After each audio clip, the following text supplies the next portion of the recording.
Tuan-tuan, seorang pakcik di Bukit Sekilau, dia tukang gali kubur tuan-tuan, pukul 2:30 pagi dia nak mengkebumikan mayat seorang lelaki yang mati kemalangan di Jabur. Ya, 2:30 pagi tuan-tuan yang dirahmati Allah.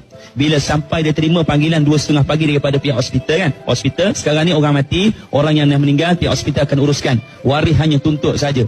Tuan-tuan 2:30 pagi terima panggilan, Pak Mak, Pak Cik, bawa kawan dia seorang pergi hospital nak ukur lah, nak gali liang lahat, nak ukur. Ya, sebab ada orang Bukit Sekilau yang lain yang gali lubang kubur tuan-tuan. Bayangkan dia tengah gali lubang kubur, dia nampak tengkorak di sebelah. Bayangkan jadi macam tu tuan-tuan. Maknanya tuan-tuan, waktu tengah mula penggalian, dia gali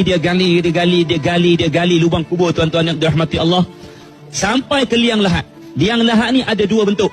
Satu orang selalu buat L yang bentuk ke dalam, satu L yang lurus. Kalau kita berdiri atas kubur, kita boleh nampak L yang lurus. Dan kadang-kadang kalau di belah kampung, orang akan buat liang lahat tu L ke dalam. Betul kan? Maknanya tuan-tuan nak bagi tahu, 3 orang duduk dalam gali lubang kubur, 2 orang duduk atas nak sambut tanah. Waktu penggalian dimulakan, penggalian dimulakan sampai nak liang lahat tu L ke dalam tu tuan-tuan. Waktu orang tengah cangkul tu, menggunakan cangkul yang pendek tuan-tuan, di tengah dalam liang lahat tu bau sesuku, tiba-tiba mata cangkul tu dia berlaga pada seolah-olah berlaga seperti berlaga pada batu. Bila berlaga pada batu, mana kita boleh bayangkan mata cangkul berlaga dengan batu, maka bunyi dia macam mana, betul kan? Dan seolah-olah seperti bunyi bila berlaga mata tu dengan batu tu, seperti seolah bunyi cermin yang pecah.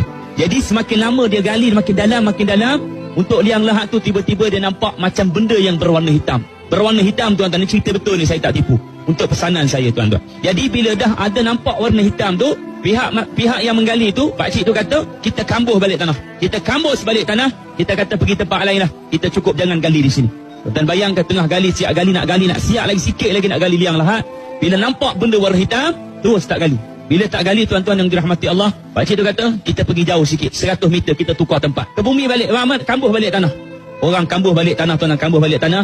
Dia pergi sejauh 100 meter daripada tanah yang pertama, lubang kubur pertama. Pergi 100 meter jauh sikit daripada lubang kubur pertama, buat penggalian kali yang kedua. Tuan-tuan, penggalian lubang kubur yang kedua dimulakan. Dia gali tuan-tuan lubang kubur kali yang kedua. Dia gali. Sampailah ke liang lahat tuan-tuan yang dirahmati Allah.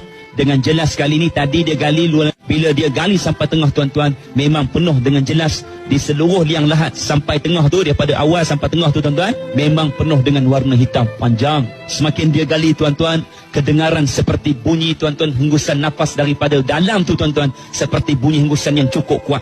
Seperti bunyi angin yang ribut tuan-tuan. Semakin kuat dan semakin kuat. Tuan-tuan, pakcik tu kata, kita kambus balik tanah.